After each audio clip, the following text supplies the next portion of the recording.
Ladies and gentlemen, mostly gentlemen, let's be honest, welcome back. This is Jeff, and today we are doing How to Adventure Bike episode 2. So today's episode is the local spot. Everybody needs a local spot.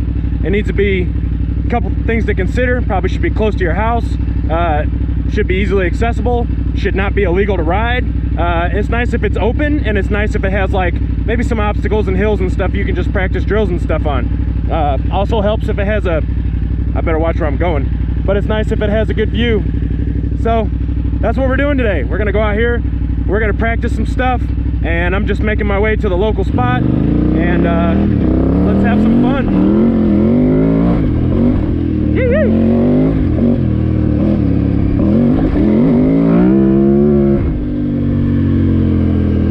Bike's running good. It's KTM 990. She always does.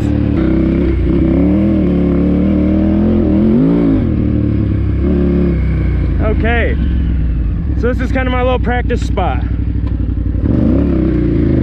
Yeah! Do a couple little 180s, get warmed up. All right, folks. I'm gonna set the camera up. I'll be right back. All right, everybody, welcome back. Episode 2, How to Adventure Bike. Today's episode, we're just gonna talk about the local spot. So this is something that came about, somebody commented on another video, and they said, so what's the deal? I just go out and ride, or I just find a gravel road? And I was like, oh yeah, so I guess I can break it down all the way back from like step 1 when I started. I take some of that stuff for granted. I've been riding adventure bikes for a little while now.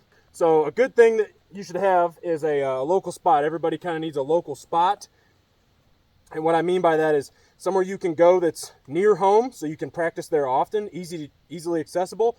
I'll show some footage of me riding here. It's only about 5 minutes from my house. I live in that housing back there, and I came right in on this dirt road, and then I just kind of try to find an open spot where I can practice. So it should be near to your house. It should also not be illegal for you to ride there. Something else that you should probably have at your local spot is it should be kind of open so you can practice confidently.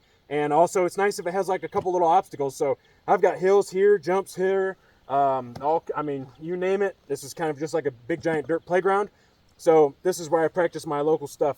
Item number 2 we're going to talk about is when you drop the bike, right? So everybody's worried, crashing, blah, blah, blah. If you're riding off-road, you're just going to crash. There's nothing you can do about it besides just be ready for it. So we're going to talk about dropping the bike, picking the bike up, how all that goes down. And I am actually just going to drop the 990 because it's been down about 1,000,000 times, so it's not going to hurt it. Don't be looking at my butt. I've been squatting. Don't make fun of me if I'm a little sluggish. So what we're going to do is I'm just going to let it go because that's typically how it goes. So what I do, there's like the whole back method. I don't like to do it like that. I just grab a handlebar, I get it under the rear, and push it into the tires, and up she goes. When you do crash, you're also going to want to check some other things, right? You're going to want to look over the bike. You know, is my rear brake lever bent? Is my shift lever bent? Are my handlebars, everything's okay? The controls are good, right? You want to, if you have a fuel injected bike, a lot of times they have a tip over sensor. You'll need to cycle the key off, turn the key back on. The bike may or may not start without doing that. And then you're going to want to check yourself too, right? You always want to make sure that you're good. If you have all your gear, most of your crashes are going to be little, simple, stupid shit. And stupid stuff, YouTube, I didn't swear.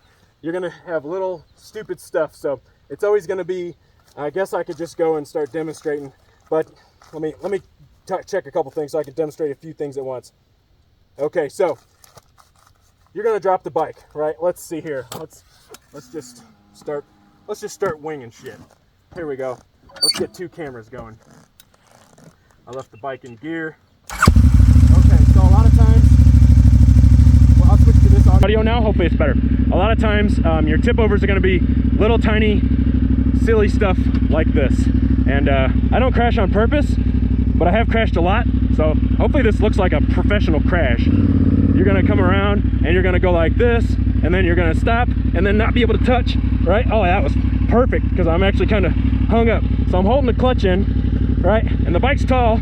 Okay, well, it's gonna roll into something a little better. But a lot of times you'll fall off balance and you'll end up doing the up, trying to save the bike, right? And then doesn't go well. So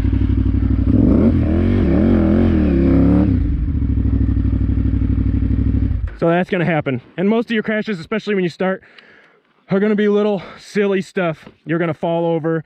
It's going to be super embarrassing because it wasn't cool at all. And you're probably not going to get hurt. Lots of people think, oh, I'm going to get on this bike, I'm going to go crazy. They usually don't. They usually get on the bike and it's going to be some 2 or 3 mile an hour little tip over BS, and probably going to be okay. So you're going to want to get up, pick the bike up, check the bike over, check yourself, brush yourself off, thank your gear if it protected you, you know, and ideally it does. And you can see I'm wearing a helmet, boots, gloves, the necessities. I'm actually not using goggles tonight because I'm riding alone, so I'm not worried about too much dust in my face. I was just wearing safety glasses, but now that I'm doing this, I'm just gonna keep it real with you guys. So there's that. And then you want to move on, right? You want to keep it moving. So those are the first 2 tips. Find you a local spot. Be prepared to drop the bike. It's going to happen. The third tip I'm going to talk about today, I suppose you could call these tips, is you want to keep a really good attitude, right? You're going to get frustrated. Like I said, you're going to be sweaty, hot, exhausted, tired sometimes, especially on more technical rides. And you're going to be swearing a lot in that helmet. And that helmet's going to hear your pain. You know, it's going to hear some things that other people don't hear unless you got a cardo on, and then you get to hear your buddies crying, and that's good. That's a good time, you know, especially if you're not crying. But you're going to be frustrated, right? And when you're frustrated like that, though, and you're going through those struggles, as long as you keep it moving, those are going to be the days you grow. So those are going to be the days that your skills advance. Those are going to be the days that you learn the most. Turn this off because this piece of junk GoPro is going to overheat. But those are going to be the days that you learn the most. You're going to grow as a rider. And when you get done with those days, you'll be proud of those days, right? You don't have to go and do the hard stuff. You could just go ride pavement. You could go ride to Starbucks, get your coffee, cruise up and down the strip, look cool on your ADV bike. But when you go and explore the world and you actually use the bike how they're intended, you get to see way more cool sights, way more accomplished. The pictures you get to show everybody are better. And those sights and those views and those experiences, other people will never enjoy those or understand those the way that you will, since you were the one riding the bike.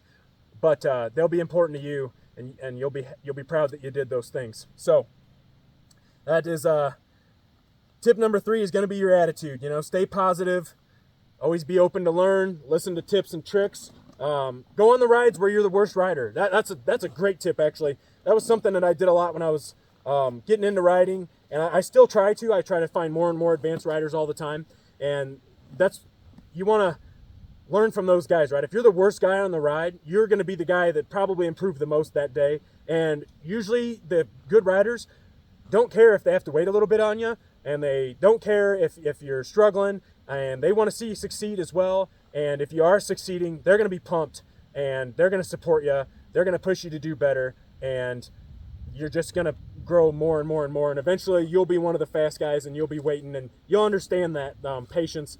Plus, it's the most fun when you're riding a fast pace and you stop somewhere and your buddies aren't caught up, and you get to drink water and have a snack, and then as soon as they roll up, you hit them with the, all right, you ready? And they're just rough shape. You know, you can do that once or twice, and then those guys will stop riding with you. So use that trick sparingly, but that's a great time. And then when you do grow and learn, celebrate those wins, right? You did something new, you did something cool, rode your longest wheelie, jumped the bike, saved something that you wouldn't have saved 6 months ago as far as accidents and near misses.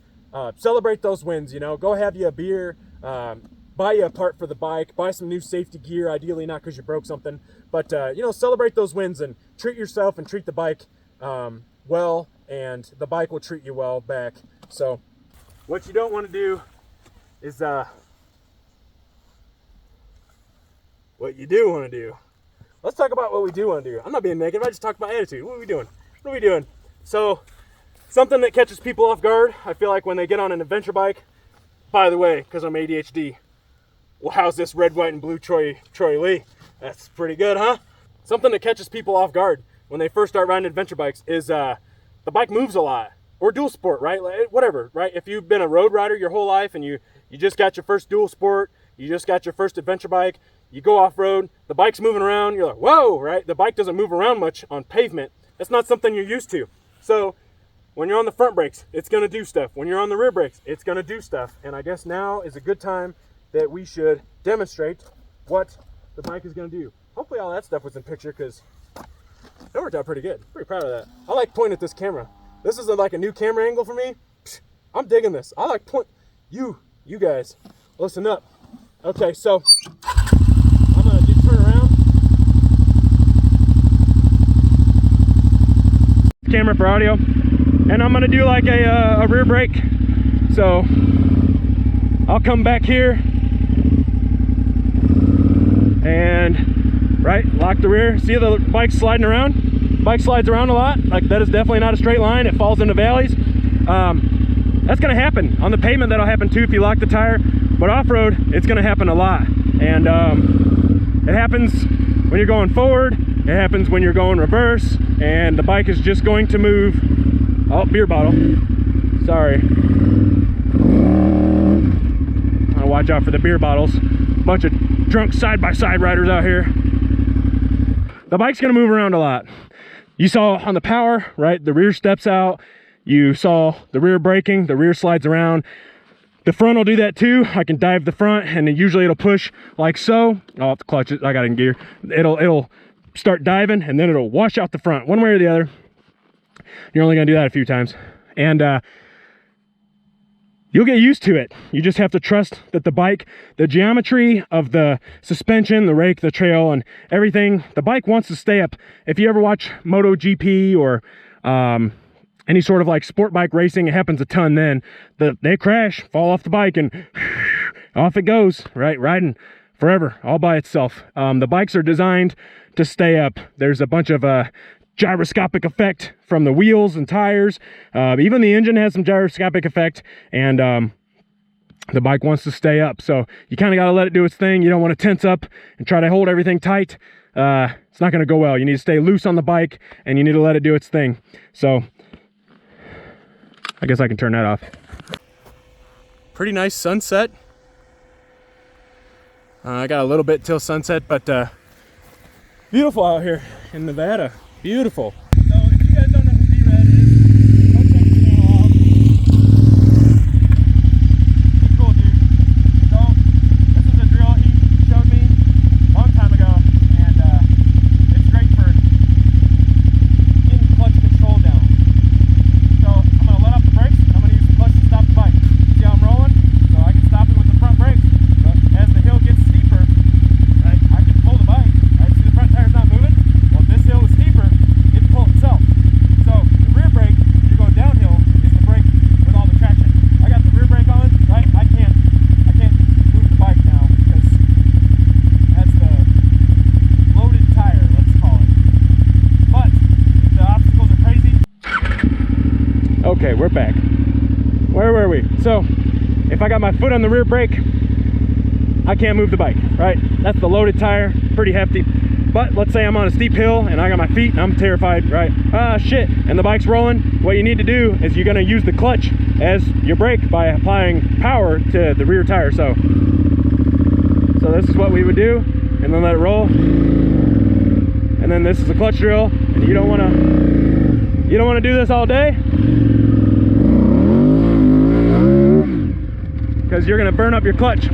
All right, now what we're gonna talk about, we talked about clutch control over on the dusty hill there. Now what we're gonna talk about is how to move the bike when you're going slow. Like when you're on the street, you kind of lean with the bike. Sometimes you may lean and try to pull the bike down. So when you're moving slow, nice clutch out, all right, no big deal. And then I can feather the clutch, you know, however I want to do it.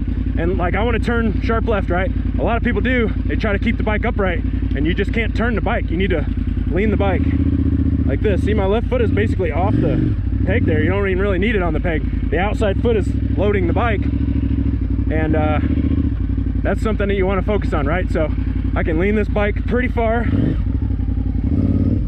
and you just use the clutch to keep it going.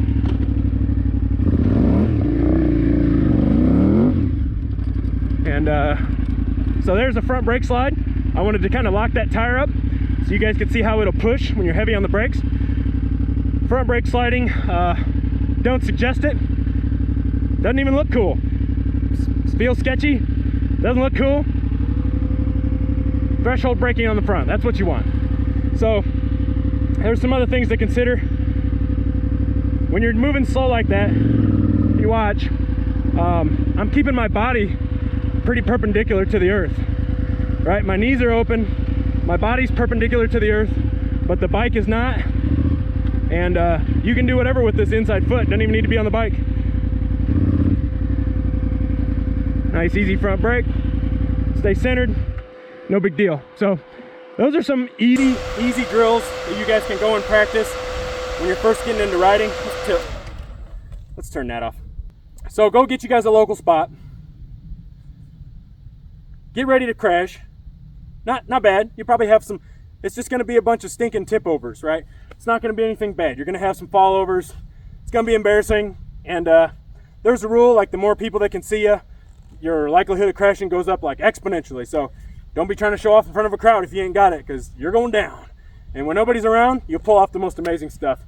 So go somewhere, people know where you might be in case you do get hurt. Let your wife know, your girlfriend, somebody, tell the dog, right?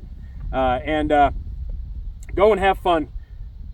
All right, so then after you get done practicing your drills, you get to do all your fun shit.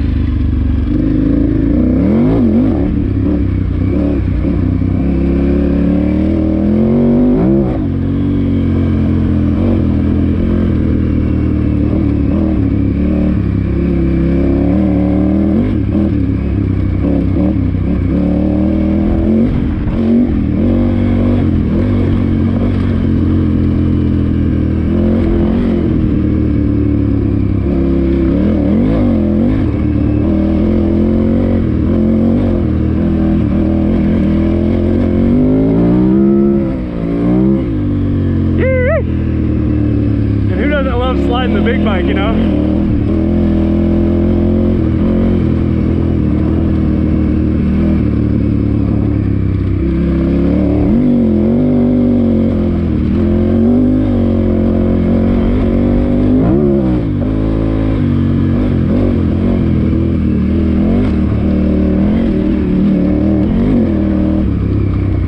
Awesome.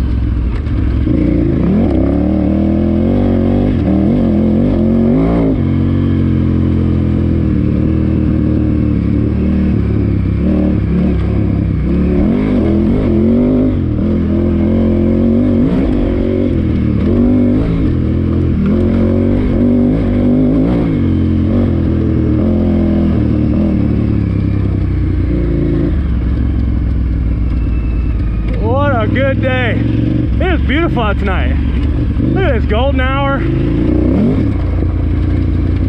Great ride. Beautiful.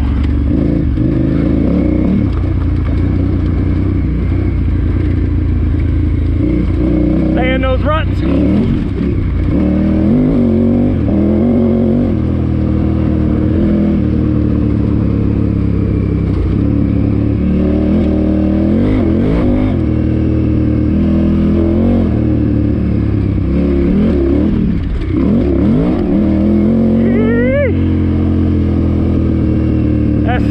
That SPS suspension doing me right. Yeah, buddy.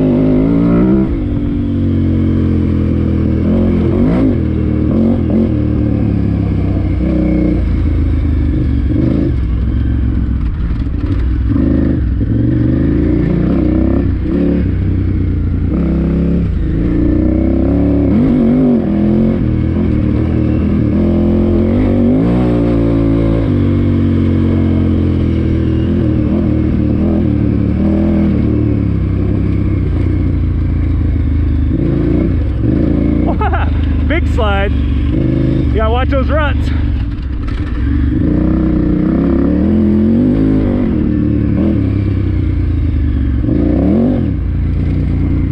All right, so you guys let this be motivation. I know I carry decent pace when I ride. I'm not a super experienced rider. Like I said, 6 years. I had a dirt bike when I was a kid. Other than that, I learned everything in the last 6 years. So keep at it, keep a good attitude.